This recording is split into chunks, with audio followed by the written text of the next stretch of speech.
Magandang gabi po sa inyo. Ako po si Gardo. Isa po akong mangingisda na tubong Luzon. At gusto ko lang pong ibahagi sa inyo ang isang karanasan na hindi ko malilimutan. Nangyari po ito noong taong 1979 sa isang maliit at liblib na baryo. Ang tawag sa lugar namin ay Baryo Masupil. Isang tahimik na bayang nakaharap mismo sa dagat. Pero sa kabila ng ganda at yaman ng dagat, may itinatagong hiwaga at sumpa. Noong mga panahong yon, simpleng buhay lang ang meron kami. Halos lahat ng tao, mangingisda.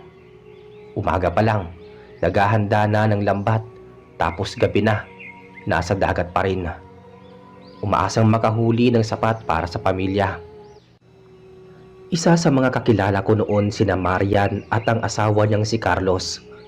Meron din silang matalik na kaibigan na si Edward at pinsan ni Marian na si Carla na madalas ding tumutulong sa kanila sa paghahanda ng mga huli sa isda. Mabubuting tao sila, pero isang gabi nagbago ang lahat. Nagsimula ang lahat isang gabi ng Hulyo. Malakas ang alon at halos walang pumalaot sa dagat. Pero si Carlos, matigas ang ulo. Sayang ang gabi. Kapag ganitong malakas ang hampas ng hangin, lumalapit ang mga isda sa pangpang. Mas maraming huli. Sabi niya. Carlos, wag muna, masama ang panahon. Sabi naman ni Marian habang hawak-hawak ang kamay ng anak nilang si Junjun. Baka delikado. Umiti lang si Carlos. Sandali lang tumahala. 3 oras lang ako. Kasama ko si Edward. Babalik din kami bago maghating gabi. Wala nang nagawa si Marian kundi pagdasal na ligtas ang asawa. Kasama ni Carlos si Edward at tumulak silang dalawa gamit ang maliit nilang bangka. Madilim ang langit, walang buwan at tanging liwanag ng lampara ang gabay nila. Habang lumalayo sila sa pampang, naririnig nila ang tila mga awit na galing sa ilalim ng dagat. Mahina pero malinaw, parang boses ng babae. Pare, narinig mo ba yun? Tanong ni Edward. Ang alin? Yung parang may umaawit parang babae.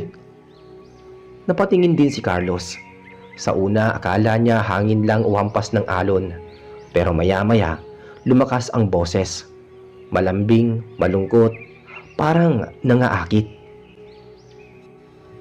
Nagkatinginan silang dalawa. Baka sirena pare. Biro ni Edward, pero halata sa boses ang kaba. Huwag kang magbiro ng ganyan. Huwag mong pansinin yan. Sagot ni Carlos, sabay hagis ng lambat. Lumipas ang ilang sandali, napansin nilang biglang gumanda ang huli nila. Sunod-sunod ang malalaking isda, hindi pangkaraniwan. Ayos to pare, sigaw ni Carlos. Bihira tong ganito ah. Dagdag pa niya. Ngunit biglang lumakas ang hangin. Umalon ng malaki, tila may humila sa ilalim ng bangka. Pare, may humahatak, sigaw ni Edward. Hinila nila pareho ang lambat, pero parang may nakakapit mula sa ilalim. Paglingon ni Carlos sa tubig, nakita niya ang anino ng isang babae. Mahaba ang buhok, kumikislap ang balat sa ilalim. Nakangiti ito, malamig ang tingin, at sa kamay nito nakapulupot ang bahagi ng lambat. Napatigil si Carlos. Diyos ko! Pare, bitawan mo na! Sigaw ni Edward, pero bago pa siya makagalaw, biglang humampas ang malaking alon. Napasubsob sila pareho. Nang magkamalay si Carlos, mag-isa na lang siya sa bangka. Wala na si Edward. Edward, pare! Sigaw niya, pero tanging alon lang ang sagot. Sa di kalayuan, may aninong lubulubog at lumilitaw. Babaeng nakangiti, may buntot na kumikislap sa ilalim ng tubig. Kinabukasan, natagpo ang palutang-lutang si Edward sa may dalampasigan. Wala nang buhay. May mga bakas na parang kalmot sa dibdib at tila kinagat sa leeg. Takot na takot si Marian nang makita si Carlos na halos wala sa kanyang sarili. "Anong nangyari?" tanong niya habang niyayakap ang asawa. "May nakita akong babae sa dagat. Sirena siya. Siya yung kumuha kay Edward." Hindi na nagsalita si Carlos kinagabihan. Tahimik lang. Pero kinabukasan muli, napansin ni Marian na parang nag-iba ang ugali ng asawa. Hindi na ito natatakot sa dagat kahit malakas ang hangin. Lagi rin itong nawawala sa gabi at pag-uwi may dalang maraming isda. Minsan pati mga huling hindi pangkaraniwan.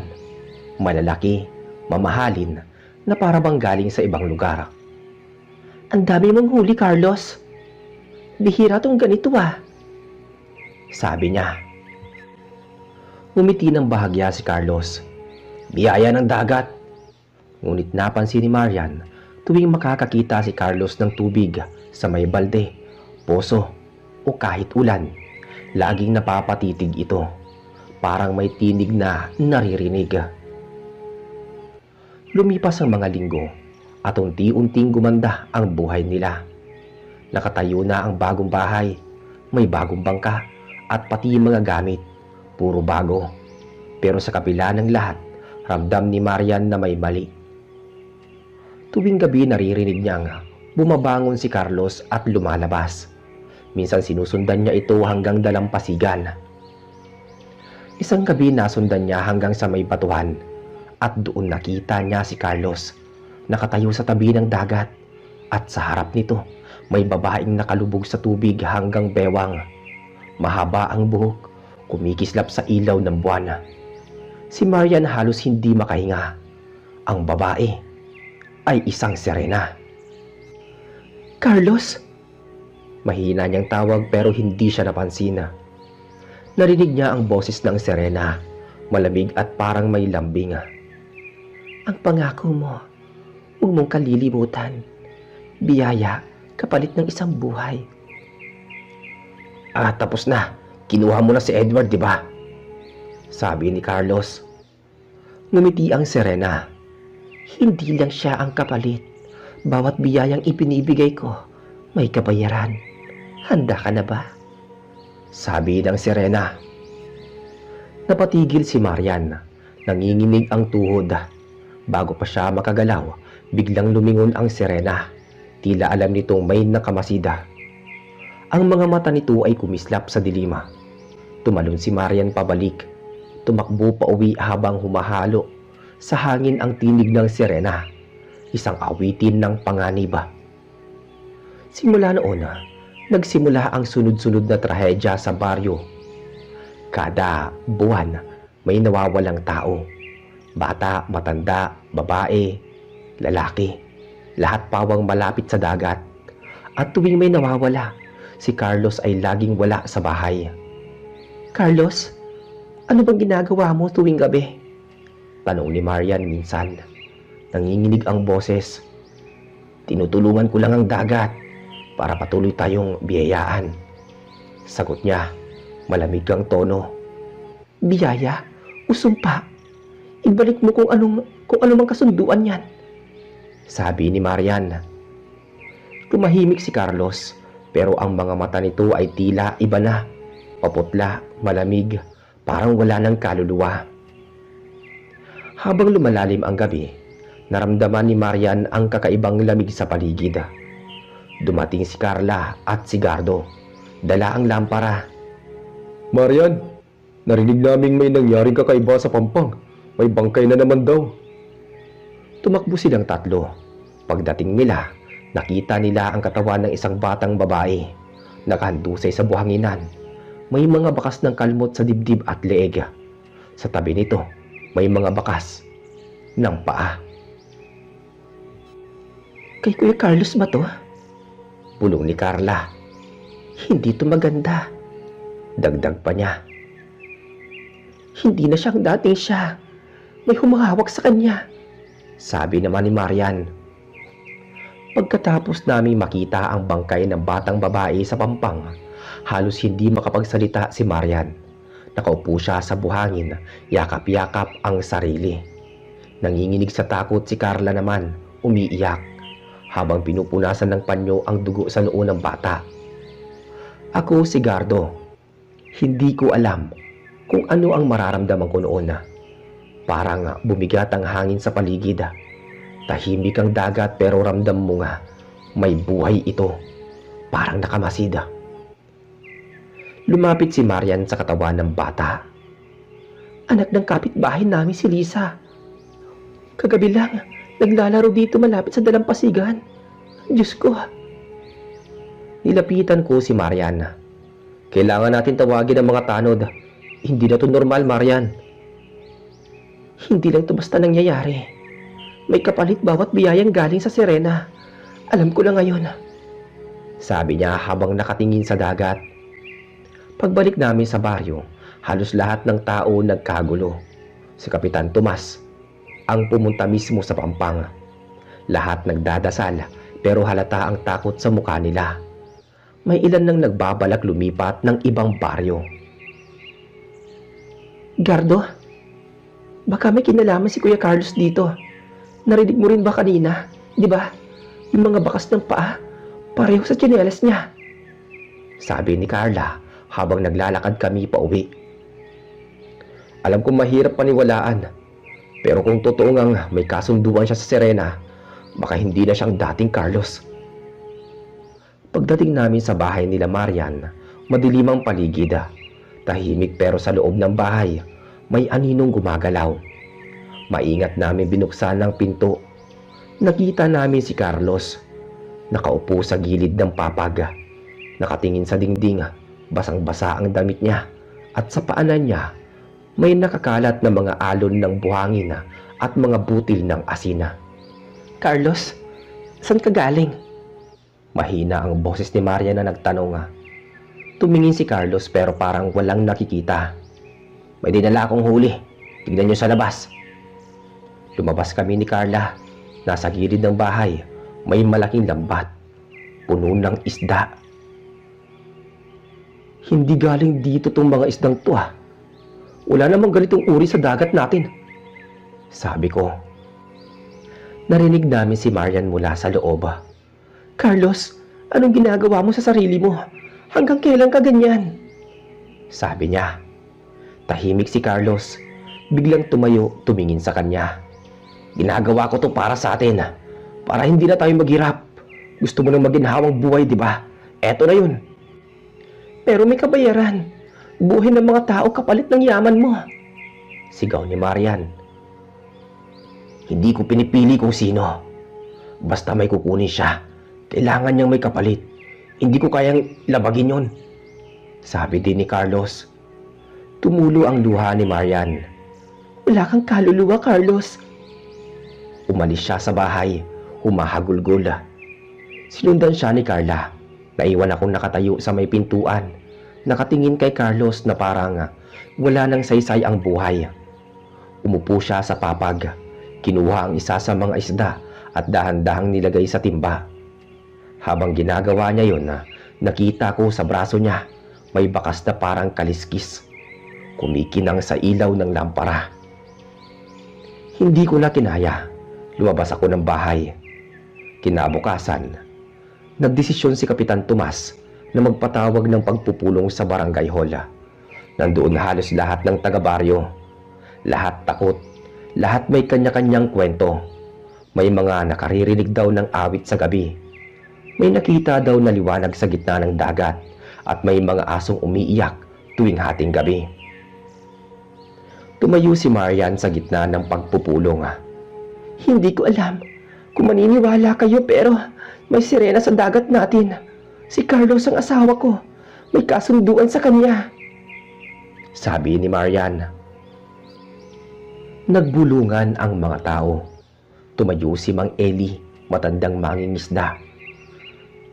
Hindi ako nagtataka. Noon pa, may naririnig na akong kwento tungkol sa sirenang yan. Biyaya daw ng dagat pero may hinihinging buhay. Pag tinanggihan mo, ikaw ang kukunin.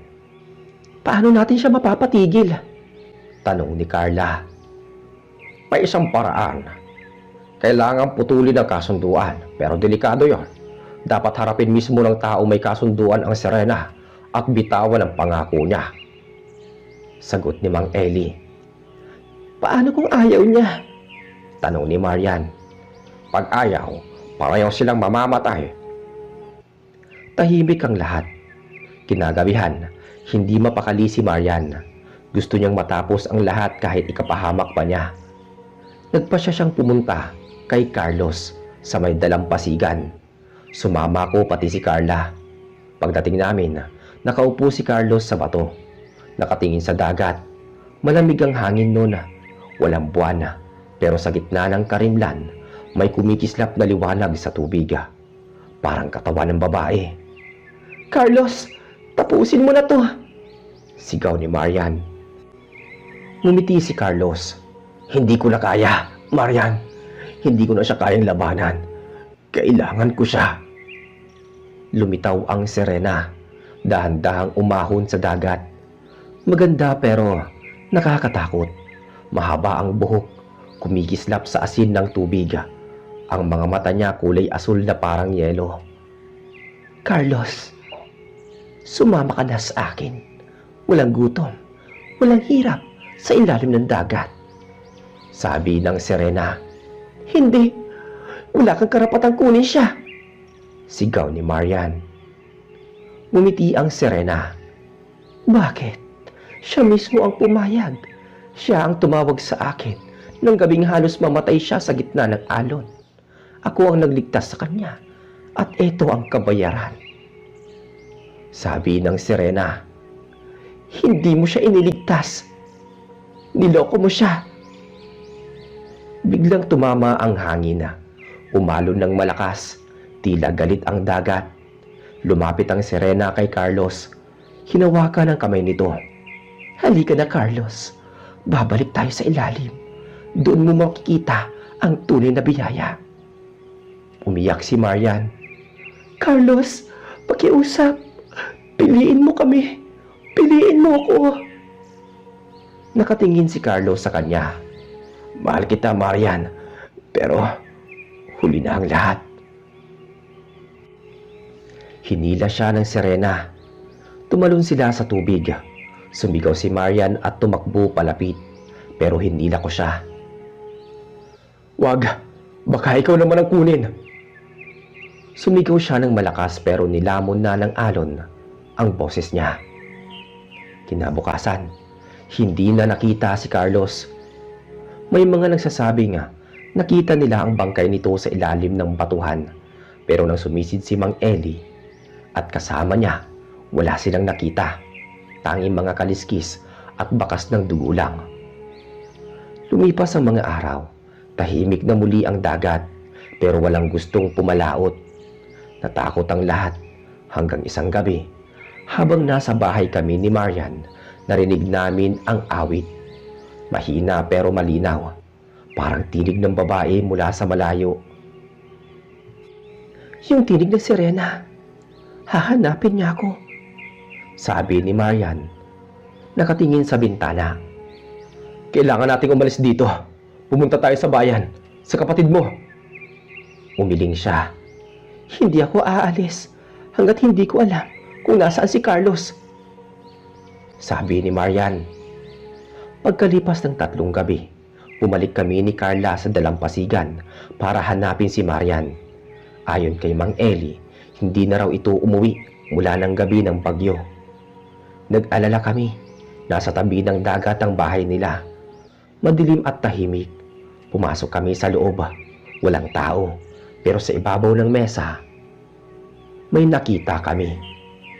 Nakalagay doon na nakasulat, huwag daw kami mag-alala.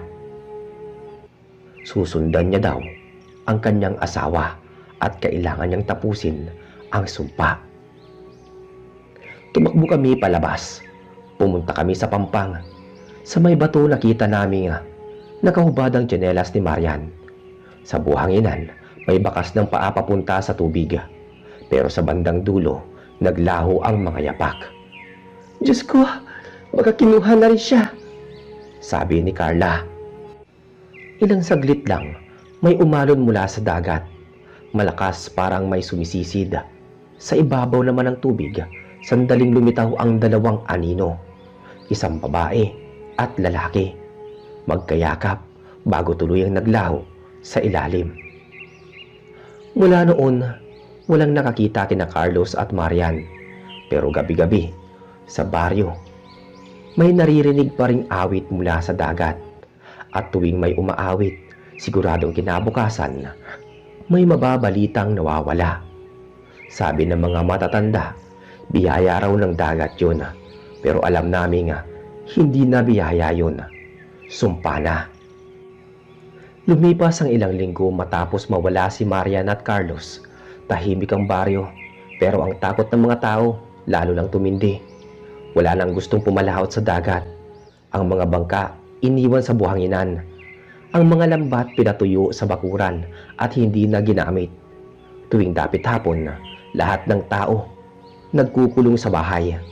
Ang mga bata hindi na pinapayagang maglaro sa tabing dagat. Ako naman, halos gabi-gabi hindi makatulog, lalo kapag bumubuhos ang ulan at humahampas ang hangin mula sa laot. Kasi sa gitna ng kulog, naririnig ko pa rin ang awit. Yung tinig ng babae, parang si Marian. Minsan hindi, minsan malambing, minsan galit. Minsan tinatawag ang pangalan ko.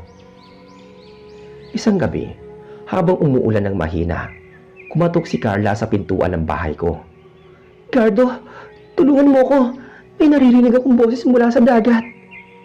Binuksan ko kagad ang pinto. Basa siya ng ulan. "Anong boses?" "Boses ni Ate Marian. Gabi-gabi ko na itong naririnig simula noong isang linggo." "Carla, baka iniisip mo lang yan. Hindi si Marian yon. Huwag mo nang pansinin." "Narinig ko talaga, Gardo. Minsan pati pangalan mo tinatawag eh. Sabi niya, 'Gardo, tulungan mo kami.' Ganon. Hindi tugulog yun eh." Tumigil ako sandali. Ang lamig ng hangin, may halong alat. Parang may amoy ng dagat kahit malayo pa kami sa Pampanga. "Kung ganon, puntahan natin ngayon," sabi ko. "Ngayon? Gabi na, delikado." Gulat niyang sagot. "Mas delikado kung maghihintay pa tayo. Baka kailangan talaga nila ng tulong." Dagdag ko pa. Lumabas kami ni Carla. Dala namin ng gaserang lampara at ang lumang rosaryo ni Mang Eli. Habang naglalakad kami papunta sa dalampasigan, lumalakas ang hampas ng alon. Ang hangin malamig at mabigat. Sa malayo kumikislap ang kidlat at sandaling sumilip ang dagat na parang naglalaro ang mga anino sa ibabaw. Paglapit namin sa Pampanga, tumigil kami pareho. May liwanag sa may gitna ng tubig. Parang apoy na sumasayaw sa ibabaw ng alon. "Gardo, yun yung sinasabi ko. Lagi yung lumilitaw kapag naririnig ko ang boses ni ate." Tumingin ako sa kanya. "Handa ka na ba?" Tumango siya. Dahan-dahan kaming lumapit. Pagsapit namin sa may bato kung saan huling nakita sina Carlos at Marian, narinig naming muli ang boses. Mahina pero malinaw. "Gardo, Carla." Pareho kaming napatigil nang marinig yun. Ang boses galing mismo sa ilalim ng dagat. Lumingon si Carla sa akin. Lumapit pa siya. Halos abutin ng tubig ang mga paa niya. "Ate Marian, ikaw ba yan?" "Hindi ako aalis kung nariyan ka. Magpakita ka," sabi ni Carla. Sumunod na saglit, may malakas na hampas ng alon. Natumba si Carla. Muntik ng matangay pero nahawakan ko siya kaagad. "Carla, huwag kang lalapit." Biglang may lumitaw sa tubig. Anino ng babae. Mahaba ang buhok. Kumikislap sa ilaw ng kidlat. Pero nang makita ko ng malinaw, hindi na yun si Marian. Ang balat niya maputla, halos kulay abo. At sa mata niya, may kumikislap na asula. Ang kalahati ng katawan niya, parang isda. Sa kamay niya may hawak na lambat na parang ginto. "Serena!" bulong ko. Ngumiti ito. "Bumalik kayo. Naghihintay siya sa ilalim," sabi ng Serena. sabay turo sa ilalim ng dagat. "Carla, takbo!" Sigaw ko, pero bago siya makagalaw, umikot ang tubig sa paligid namin. Parang may umiikot na puwersa mula sa ilalim. Hinila ko siya papalayo. Halos madulas kami sa mga bato, pero nakatakbo rin pabalik sa may buhanginan. Paglingon ko, wala na ang sirena. Tahimik na uli ang dagat. Parang walang nangyari. Pero sa lupa, naiwan ang lambat. Yung lambat na hawak ng sirena kanina. Kumikinang, mabigat, at amoy asina. "Gardo, yan ang lambat ni Kuya Carlos," sabi ni Carla. Tinignan ko yun. Parehong-pareho nga. May mga lumang tali na gawa sa abaka at may punit sa gilid.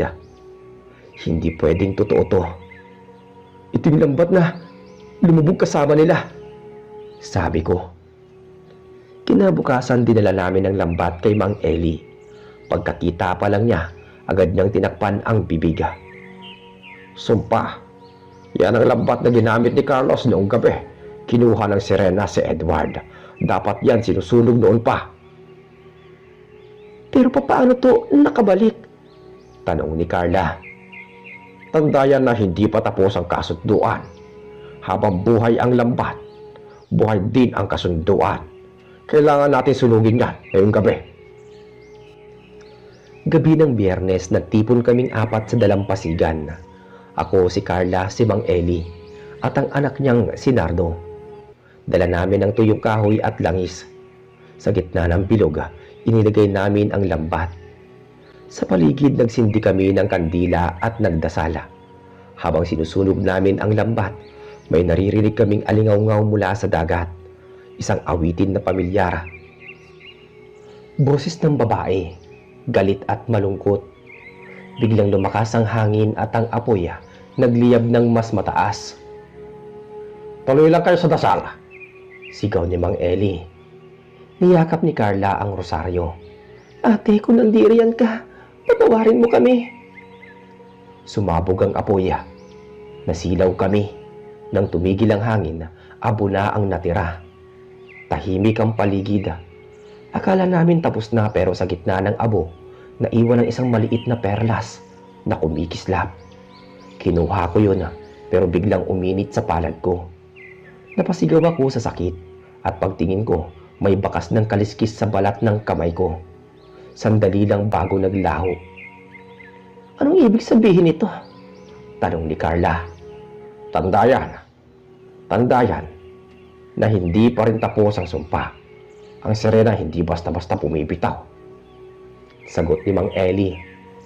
Kinabukasan, nagising ako sa kaluskos sa labas. Pagsilip ko, si Carla yon, nakatingin sa dagat. Hindi ako makatulog. Nararamdaman kong malapit siya. "Kung sino man yan, huwag mo nang pansinin," sabi ko sa kanya. "Hindi mo naiintindihan, Gardo. Parang may parte sa akin na tinatawag ang dagat. Parang gusto kong sumunod." "Huwag mo nang isipin yan. Ayoko mawala ka rin." "Gardo, tignan mo." Sa malayo, may mga aninong lumitawa. Parang mga isda, pero sobrang laki. May isa mukhang tao, at mula sa gitna ng alon, umangat ang isang bagay. Bangka, luma at sira-sira. Ang bangka ni Carlos. Napatakbo kami. Dumapo ang bangka sa buhangin. Walang tao sa loob, pero may nakasulat sa gilid ng kahoy. Parang ukit ang nakasulat. "Gardo, ano to?" "Hindi ko alam," sagot ko. Pero alam ko, may babala yun. Simula noon, gabi-gabi na namang may nawawala. Una, isang batang lalaki mula sa kabilang sityo. Sumunod, mag-asawang mangingisda na lumabas daw para maghanap ng pugita. Pagkatapos, mismong si Nardo, anak ni Mang Eli. Iniwan lang daw niya ang tatay niya saglit para kumuha ng tubig, pero hindi na nakabalik. Sa pampang natagpuan nila ang mga yapak papunta sa dagat. Si Mang Eli halos mabaliw. "Sabi ko na nga ba, hindi pa tapos ang sumpa." Pero Sinulog natin ang lambat, di ba? May bahagi pa ng lambat na hindi natupok. Baka nasa ilalim ng dagat. Baka hawak pa rin ng sirena. Ilang araw kaming walang tulog. Lahat ng bahay sa baryo naglagay ng asin sa bintana, bawang sa pintuan at krus sa pinto. Pero kahit ganun, gabi-gabi naririnig pa rin ang awit. Minsan may kumakatok, minsan may humahampas sa padera. Pero pag sumilip ka, wala naman. Hanggang isang gabi, biglang tumahimik ang dagat. Walang hangin, walang alon. Ang mga aso tahimik. Sabi ni Carla, parang bago magbagyo. Lumabas ako, dala ang lampara. Pagtingin ko sa tubig, may nakalutang na anino na naman. Babae nakadamit ng puti, mahaba ang buhok. Akala ko multo, pero nang lumapit, nakita ko ang muka. Si Marian. Marian? Ngumiti siya. Gardo? Diyos ko, buhay ka! Hindi na, pero hindi rin ako patay. Hinawakan niya ako.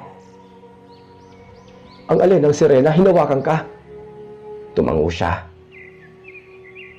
Kailangan mo akong tulungan. Bitawan mo ang perlas. Ibabalik ko siya. Anong ibig mong sabihin? Tanggalin mo ang sumpa. Ibabalik ko ang lahat pero kapalit ako. Hindi pwede. Hindi mo kailangan magsakripisyo. Wala nang iba. Sabihin mo kay Carla, huwag na siyang bumalik dito. Bago pa ako makasagot, hinila siya ng alon. Lumubog siya sa ilalim. Naiwan ako sa buhangin, nanginginig. Sa kamay ko biglang kumislap ulit ang perlas. Pero ngayon, kulay pula na. Kinabukasan, nakita kong nag-iba ang dagat. Hindi na maitim at malalim. Maliwanag na, parang normal. Pero sa bawat hampas ng alon, may kasabay na tinig. Tinig ni Marian, kumakanta ng huling awitin. Simula noon huminto na ang mga pagkawala. Tahimik na ulit ang baryo. Bumalik na sa pangingisda ang mga tao. Pero walang lumalapit sa bahagi ng dagat kung saan nawala sina Marian at Carlos. Si Carla, lumipat na sa Maynila. Si Mang Eli, lumipat makalipas ang isang taon. Ako na nanatili rito. Araw-araw tinitignan ko ang dagat at sa bawat agos, parang naririnig ko pa rin ang huling salita ni Marian na nagsasabing ang biyaya ng dagat may kapalit.